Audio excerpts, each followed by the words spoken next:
So guys welcome back to another video. तो जैसे कि आप लोगों को पता है कि हमारी जो मंच टेक ई कॉमर्स वाली सीरीज है वो कंटिन्यू है और अभी तक इस सीरीज के अंदर दो वीडियोस अपलोड हुए हैं। तो आज की जो वीडियो है ये थर्ड वीडियो है और आज की इस वीडियो के अंदर हम लोग जो है वो प्रॉपर जो है वो प्रोजेक्ट को स्टार्ट करने वाले हैं, बिल्ड करना स्टार्ट करेंगे। तो यहाँ पर अब जो है वो हम लोग क्या करने वाले हैं, यहाँ पर आप लोग देखो मेरे पास फिग्मा ओपन है और सबसे पहले टॉप पर एक आ रहा है हेडर। ठीक है, इस हेडर को हम लोग बनाने वाले हैं आज। तो बहुत मजा आने वाला है। तो यहाँ पर पहले हम लोग जो है कुछ चीजें बनाएंगे जो कि हमारे बैकएंड विदाउट बैकएंड है। ठीक है, बाद में जो है वो हम लोग साथ साथ जैसे ये एक एपीआई है जो डेटा जो है वो डायनामिक आएगा बैकएंड से, एडमिन पैनल से, डैशबोर्ड भी साथ में ही लेकर चलेंगे इसके। तो बैकएंड भी साथ साथ बनाएंगे, फ्रंट एंड भी साथ साथ बनाएंगे और डैशबोर्ड भी साथ साथ बनाएंगे। ठीक है, तो अब मैं क्या करने वाला हूँ यहाँ पर, सबसे पहले तो आज हम हेडर बनाने वाले हैं। ठीक है, और यहाँ पर आप लोग देखो इंग्लिश के साथ ड्रॉप डाउन आ रहा है। अब हमें तो लैंग्वेजेस चाहिए नहीं क्योंकि हमारी वेबसाइट जो है वो सिर्फ इंग्लिश में ही होगी। तो यहाँ पर मैं सिंपल जो है वो इंग्लिश लिख दूंगा, ड्रॉप डाउन की नीड नहीं है। ठीक है, अगर आपको नीड हो तो बना लीजिएगा, लेकिन ड्रॉप डाउन की नीड नहीं है क्योंकि वेबसाइट जो है वो प्रोफेशनल लुक देगी इंग्लिश में। तो उर्दू तो और कोई हम लोग लैंग्वेज यहाँ पर नहीं रख सकते। तो हम लोग जो है वो यहाँ पर सिंपल इंग्लिश ही लिख देंगे, ड्रॉप डाउन की नीड नहीं है। तो यहाँ पर ये हेडर बनाने वाले हैं और मैं बताऊंगा किस तरीके से हेडर बनाएंगे, बहुत ही सिंपल तरीके से। और मैं आपको बता दूं कि इसके अंदर हम लोग रिएक्ट बूटस्ट्रैप का यूज करेंगे। ठीक है, इसके अंदर हम लोग बूटस्ट्रैप का यूज करेंगे, रिएक्ट बूटस्ट्रैप का।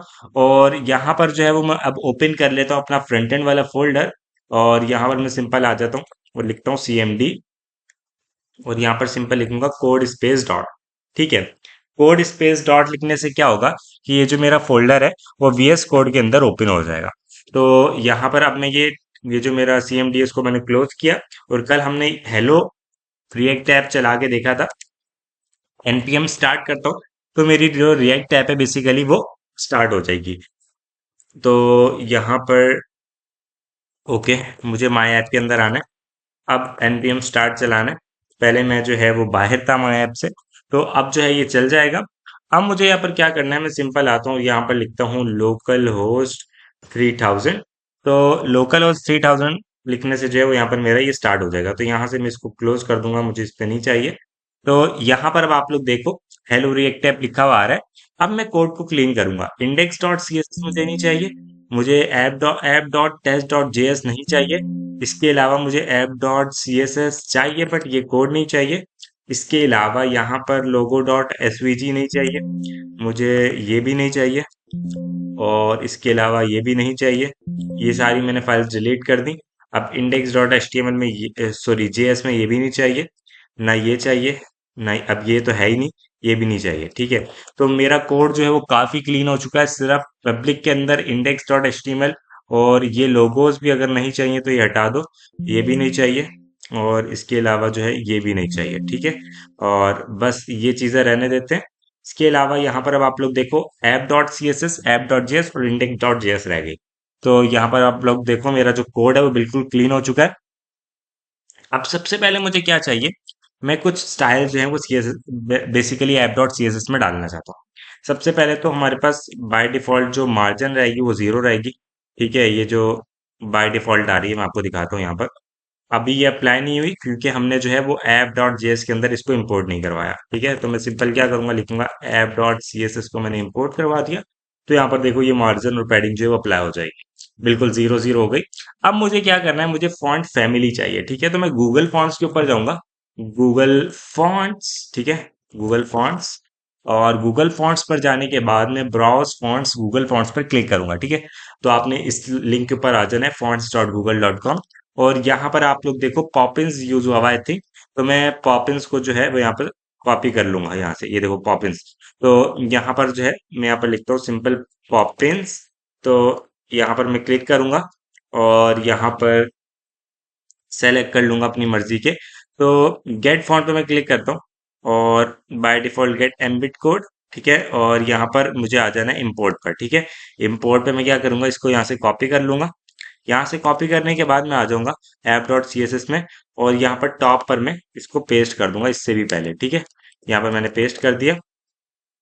अब मैं यहाँ पर आऊंगा और इसमें थोड़ी सी स्पेस ऐड कर देता हूँ और यहाँ पर मैं बॉडी को दे देता हूँ फॉन्ट फैमिली और यहाँ पर सिंपल पॉपिंस, ठीक है।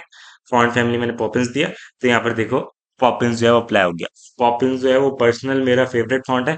तो आप लोग नीचे कमेंट करके बताइएगा आपका कौन सा फेवरेट फॉन्ट है, फेवरेट फॉन्ट है आप लोग का। तो यहाँ पर अब मैं आ जाता हूँ और app dot C S S को मैं क्लोज करता हूँ, इंडेक्स डॉट जे एस को मैं क्लोज करता हूँ। और यहाँ पर अब मैं कुछ और चीजें बनाने वाला हूँ। एसआरसी के अंदर मैं एक फोल्डर बनाऊंगा जो होगा मेरा कंपोनेंट्स का फोल्डर, ठीक है। इसके अंदर मेरे सारे के सारे कंपोनेंट्स आने वाले हैं। और एक फोल्डर बनाऊंगा पेजेस का, जिसके अंदर मेरे पास सारी की सारी स्क्रीन्स होंगी, ठीक है। और एक फोल्डर होगा एसेट्स का, जिसके अंदर सारे के सारे जो है वो मेरी एसेट्स होंगी। जो भी इमेजेस वगैरह होंगी, फाइल्स होंगी एक्स्ट्रा, वो सारी जो है वो इसमें जाएंगी एसेट्स के फोल्डर में, ठीक है। तो यहाँ पर जो है अभी हमारे पास कुछ यहाँ पर चेंज नहीं देखने को मिलेगा, क्योंकि अभी हमने कुछ भी नहीं किया।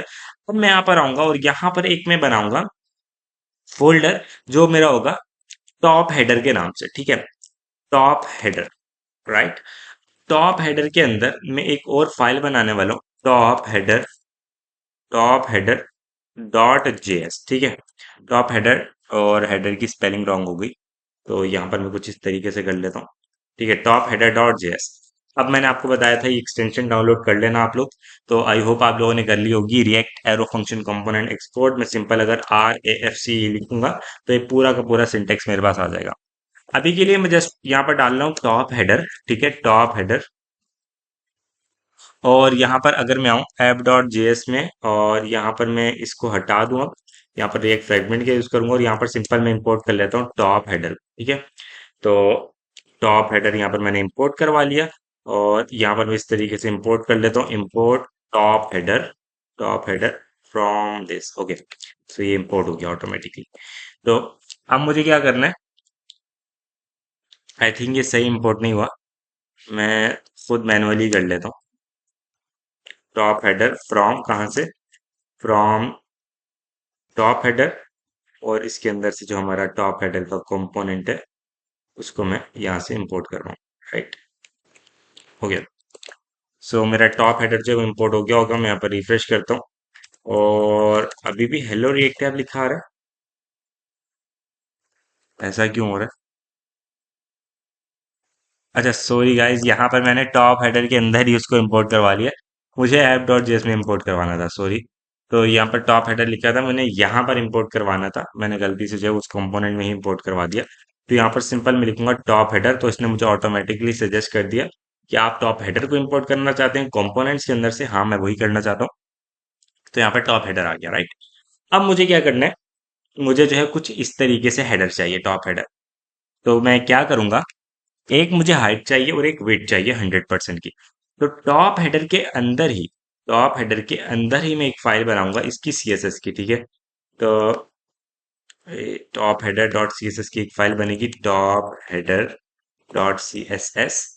और यहाँ पर मैं इसको इंपोर्ट करवाऊंगा, ठीक है। अब मुझे एक चाहिए डिफ, मुझे यहाँ पर चाहिए एक डिफ। तो मैं इसके अंदर ही डिफ बना लेता हूँ, या मैं इसके अंदर इधर बना लेता हूँ डिफ, ठीक है। ये होगा क्या, इसको एक मैं क्लास दूंगा मेन हेडर, ठीक है, मेन हेडर। और यहाँ पर एक और बनाने वाला हूँ मैं डिफ, जिसकी क्लास होगी हेडर, ठीक है, क्लास हेडर। अब ये जो हेडर है, मैं क्या करने वाला हूँ यहाँ पर आप लोग देखना। यहाँ पर मैं सिंपल इसको इस तरीके से करूंगा और एक हाइट दूंगा 50 पिक्सल्स की, ठीक है। और एक विड्थ दूंगा 100% की। और इसको एक बैकग्राउंड कलर देने वाला हूँ ब्लैक, राइट। तो यहाँ पर आप लोग देखो, तो कुछ इस तरीके से जो है वो मेरे पास हेडर का जो है वो पूरा का पूरा आ चुका है। आप लोग देखो यहाँ पर कुछ इस तरीके से ही देखने को मिल रहा है हमें। तो यहाँ पर ही काफी ठीक लग रहा है। अब मुझे क्या करना है, मैं इसको इस तरीके से कर लेता हूँ यहाँ पर। अब मेरे पास दो चीजें हैं, एक तो मेरे पास सिंपल एक एक हेडिंग है, बेसिकली पैराग्राफ है, और एक दूसरा पैराग्राफ है। दो पैराग्राफ्स मुझे चाहिए। अगर मैं इस तरीके से करूं, मैं एक काम करता हूँ, यहाँ पर मैं सिंपल डालता हूँ, 1 मिनट अभी के लिए मैं एक पैराग्राफ लिखता हूँ। मैं लिखता हूँ पैराग्राफ 1, ठीक है। और यहाँ पर लिखता हूँ पैराग्राफ 2। अच्छा, अब ये जो क्लास है मैं इसको देता हूँ पैरा 1, इस तरीके से देता हूँ। और यहाँ पर जो क्लास है मैं इसको देता हूँ पैरा 2, इस तरीके से, ठीक है। अब ये जो डॉट पैरा 1 है, मैं इसको करता हूँ टेक्स्ट अलाइन सेंटर और इसका कलर करता हूँ व्हाइट। ठीक है। और ये जो मेरा डॉट पैरा टू है ना, पैरा टू, इसका टेक्स्ट अलाइन करता हूँ राइट और इसका कलर करता हूँ व्हाइट। क्या ये मुझे उस तरीके से देखने को मिलेगा जिस तरीके से मैं चाह रहा हूँ? तो देखने को मिला, बट ये ऊपर नीचे आ रहा है। तो मैं देखता हूँ, एक काम करता हूँ, यहाँ पर मैं इसको डिस्प्ले फ्लेक्स देता हूँ। Display flex align item centre. ठीक है। तो इसको नहीं देना मुझे, मुझे एक काम करना है। मैं एक काम करता हूँ, यहाँ पर आता हूँ और ये जो मेरा हेडर है, मैं इसको कॉपी करता हूँ। यहाँ पर आता हूँ, हेडर बेसिकली मैंने ऊपर डाला हुआ है, मैं यहाँ पर करता हूँ display flex line item centre. But ये उस तरीके से नहीं आ रहा यार, इस तरीके से नहीं आ रहा। मुझे एक काम करना पड़ेगा, मुझे लेने पड़ेंगे 3 पैराग्राफ, राइट? तो मैं एक पैराग्राफ जो है वो एम्प्टी रखूंगा। यहाँ पर आप लोग देखना, पैराग्राफ 1, पैराग्राफ 2, पैराग्राफ 3। ठीक है। अब मैं इसको एक काम करता हूँ, इसको एम्प्टी रखता हूँ। ठीक है। और भी बहुत सारे तरीके, बट ये वाला तरीका मैं आप लोग को बताता हूँ। अब ये जो हेडर है ना, हेडर को मैं क्या करूंगा, display flex justify content space between. ठीक है। तो पैराग्राफ 2 तो आ गया, पैराग्राफ 3 भी आ गया, ये रहा पैराग्राफ 2 और पैराग्राफ 2। ओके। तो पैराग्राफ 3 का मैंने कलर चेंज नहीं किया, तो यहाँ पर 2 कर देता हूँ और यहाँ पर 3 कर देता हूँ। ठीक है। तो यहाँ पर ये कुछ इस तरीके से आ रहा है। अब मुझे क्या करना है, इसके अंदर जो एक्चुअल टेक्स्ट है वो मैं डाल देता हूँ। और इसकी जो बेसिकली विड्थ है वो तो इतनी ही रहेगी, बट इसमें मैं जो है वो पैडिंग ऐड कर दूंगा, थोड़ी सी पैडिंग। टॉप और बॉटम में 0.5 mm की, लेफ्ट और राइट में 0 है। ठीक है। Let's see. और मैं 8 कर देता हूँ। ठीक है। और इसी के साथ साथ इसको भी दूंगा। अच्छा, अब इसकी नीड नहीं है। सही है। और इसको लेफ्ट और राइट में थोड़ी सी दूंगा, 0.5। या एक मिनट देखता हूँ इधर किस तरीके से। इसमें काफ़ी ज़्यादा है, काफ़ी ज़्यादा पैडिंग है। तो मैं इसको टॉप से दूंगा यहाँ इस तरीके से, और टॉप से दूंगा टॉप राइट, राइट में दूंगा बेसिकली 3 rem का। ठीक है। लेफ्ट में दूंगा टॉप राइट, बॉटम में दूंगा 0.8, लेफ्ट में दूंगा 0। Let's see. और मैं यहाँ ज़्यादा करता हूँ, थोड़ी और ज़्यादा करता हूँ। आई थिंक इतना ठीक है, इतना ठीक लग रहा है। सही है। अब मुझे क्या है, इसके अंदर जो है एक्चुअल टेक्स्ट डालना है। तो यहाँ पर सिंपल मैं क्या करूँगा, यहाँ पर आप लोग देखो, मैं लिखूंगा इंग्लिश। तो यहाँ पर जो है वो इंग्लिश लिखा आ जाएगा। और इसके अंदर जो लेटर स्पेसिंग है पैरा 3 की जो लेटर स्पेसिंग है, लेटर स्पेसिंग 0.1 पिक्सल की, बिल्कुल थोड़ी सी डालू। ठीक है। यहाँ 0.2 डालता हूँ, 0.2। ठीक है। अच्छा, अब ये जो, इसको भी दूंगा थोड़ी सी, 0.2 ही दे देता हूँ। ठीक है। इसके अलावा मुझे इसके अंदर जो एक्चुअल टेक्स्ट है वो डालना है, तो यहाँ पर मैं कॉपी कर लूंगा टेक्स्ट को। ठीक है, ये मैंने टेक्स्ट कॉपी किया और यहाँ पर मैं आऊँगा और इसके अंदर मैं इसको डाल दूंगा। ठीक है। और यहाँ पर जो है, ये जो है वो मेरा टेक्स्ट आ जाएगा यहाँ पर। इसके बाद क्या करना है, मुझे इसके साथ एक लिंक भी चाहिए। तो इसी के अंदर मैं एक लिंक डालूंगा, मैं इसी के अंदर एक लिंक डालूंगा, एंकर का टैग। और इसकी जो एच रेफ होगा वो कुछ भी नहीं होगा बेसिकली, यहाँ पर इस तरीके से। और यहाँ पर मैं एक क्लास भी देने वाला हूँ, क्लास शॉप नाउ। ठीक है, शॉप नाउ। और इसके अंदर मैं लिखूंगा शॉप, किस तरीके से लिखा हुआ है, जिस तरीके से लिखा है उसी तरीके से लिखेंगे। ठीक है। तो मैं यहाँ से कॉपी ही कर लेता हूँ, या मैं देख लेता हूँ कैसे लिखा है, शॉप नाउ। ओके, इस तरीके से लिखा हुआ। तो लेट्स सी, शॉप नाउ यहाँ पर आ चुका है। तो यहाँ पर अब मुझे क्या करना है, ये जो शॉप नाउ की क्लास है बेसिकली, इसको कॉपी कर लेता हूँ और यहाँ पर जो है ये एक्स्ट्रा चीजें मैं हटा देता हूँ। अब ये जो शॉप नाउ है, मैं यहाँ पर आऊंगा और इस शॉप नाउ को मैं इसको कलर दूंगा वाइट। ठीक है, शॉप नाउ का कलर चेंज नहीं हुआ। ओके, यहाँ पर जो है मैंने डब्ल्यू नहीं लिखा और इसका जो है वो फॉन्ट वेट होगा I think bold, font weight bold. और यहाँ पर देखो इसका बोल्ड है, हाँ बोल्ड है। और इसको जो है वो थोड़ा सा मार्जिन लेफ्ट दूंगा, ठीक है, मार्जिन 2 mm, यहाँ 1 ले लेता हूँ, 2 ज्यादा हो गया आई थिंक, 1 सही है। तो यहाँ पर देखो हमने जो है वो एज इट इज जो है वो अपना टॉप हेडर बना दिया। तो काफी जो है वो ब्यूटीफुल लग रहा है, देखते हो रिस्पॉन्सिव है या नहीं। तो यहाँ पर एक काम करते हैं, इसको रिस्पॉन्सिव भी साथ के साथ ही करते हैं चीजों को।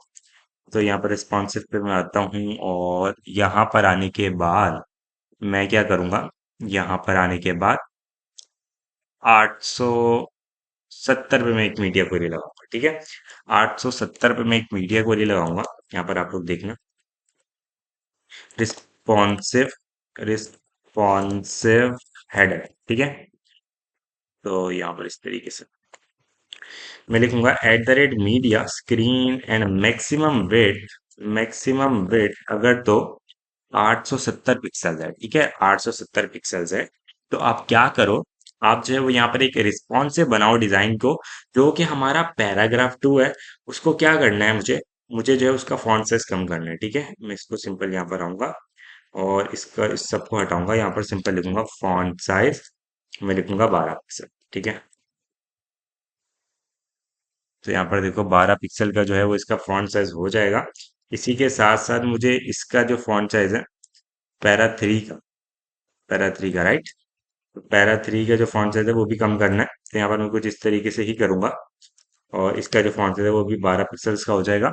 अब इसमें जो है वो पैडिंग में दूंगा टॉप और बॉटम में, ठीक है, लेफ्ट और राइट में तो ठीक है। पैडिंग टॉप और बॉटम में 0.8 थी पहले, 1.2 कर दो पैडिंग टॉप और बॉटम में, 1.2, लेफ्ट और राइट में 0। अच्छा अच्छा, मुझे 0 नहीं देनी।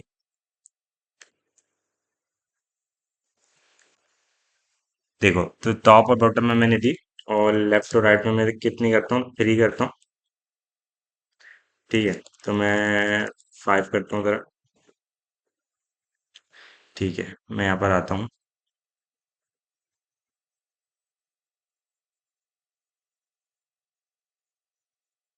एक काम करना पड़ेगा मुझे, दोनों को जो है वो अलग अलग ही करना पड़ेगा, ठीक है। तो पैरा 2 को मैं क्या करता हूँ, 1 मिनट, एक काम करता हूँ, अलग करता हूँ। पैरा 3 को अलग किया, मैं यहाँ पर आता हूँ। पैरा 2 को मैंने जो है वो कुछ पैडिंग नहीं ऐड करनी लेफ्ट और राइट में, इस तरीके से करता हूँ। और अब मैं देखता हूँ,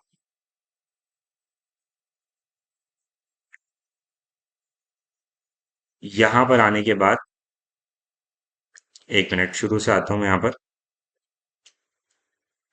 यहाँ पर ठीक है, यहाँ तक भी ठीक है।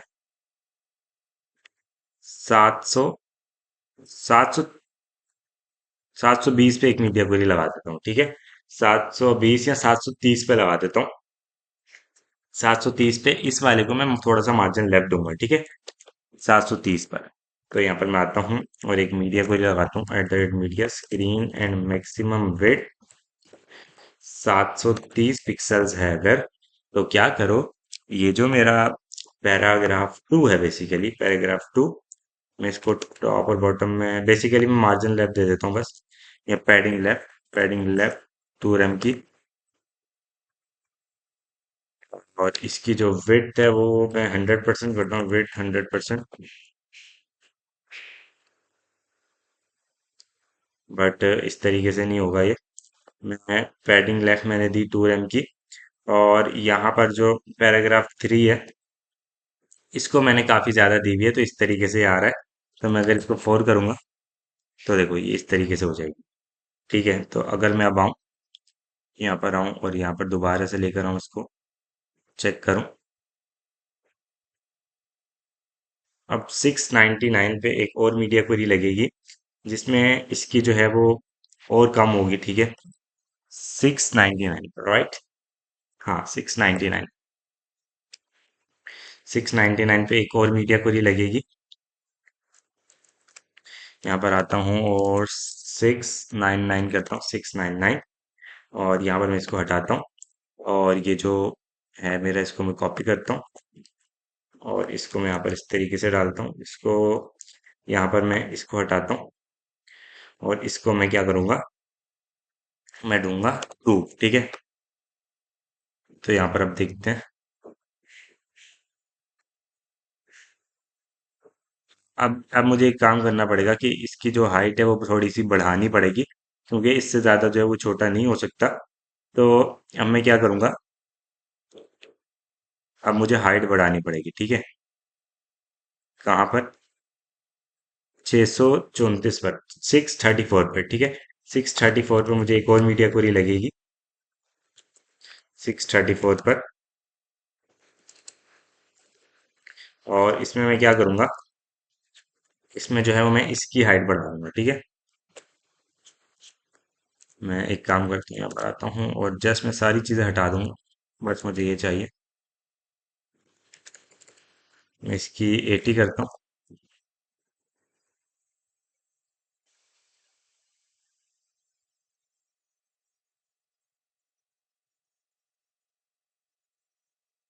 ठीक है, इतना भी ठीक लग रहा है। तो आपने देखा होगा मोबाइल्स में जो है वो इस तरीके से ही हमें देखने को मिल रहा होता है। अगर मैं आईफोन 14 प्रो मैक्स में इसको ओपन करूँ, तो ये काफ़ी ठीक लग रहा है। सही है। अगर मैं इसको ओपन करूँ आईफोन 12 में, तो यहाँ पर ये कुछ इस तरीके से आ रहा है। सैमसंग गैलेक्सी में ओपन करूँ, और यहाँ पर आईपैड मिनी में, एयर में ओपन करूँ, इसके अलावा रिस्पॉन्सिव करूँ पूरे तरीके से, तो ये जो है वो काफ़ी ठीक लग रहा है। इससे छोटी आई थिंक कोई डिवाइस होती नहीं है। तो यहाँ पर जो है वो काफ़ी ठीक लग रहा है सब मोबाइलों में। तो हमने जो है वो यहाँ पर अपना हेडर जो है वो ब्यूटीफुल सा रेडी कर लिया है। अब नेक्स्ट वीडियो में यार हम लोग देखेंगे कि हम लोग जो है वो कैसे अपना नैप बार बना सकते हैं, ब्यूटीफुल सा नैप बार, जो कि यहाँ पर आप लोग देख रहे होंगे कि काफी ब्यूटीफुल लग रहा है ये नैप बार। तो नेक्स्ट वीडियो में जो है वो इस रिस्पॉन्सिव नैप बार को रेडी करेंगे। मैं तो बहुत ज्यादा एक्साइटेड हूँ अगली वीडियो के लिए। क्या आप भी उतने एक्साइटेड हैं? नीचे कमेंट करके जरूर बताइएगा। आज इस वीडियो के लिए इतना ही guys. Thank you so much guys for watching this video, and I will see you next video. Take care.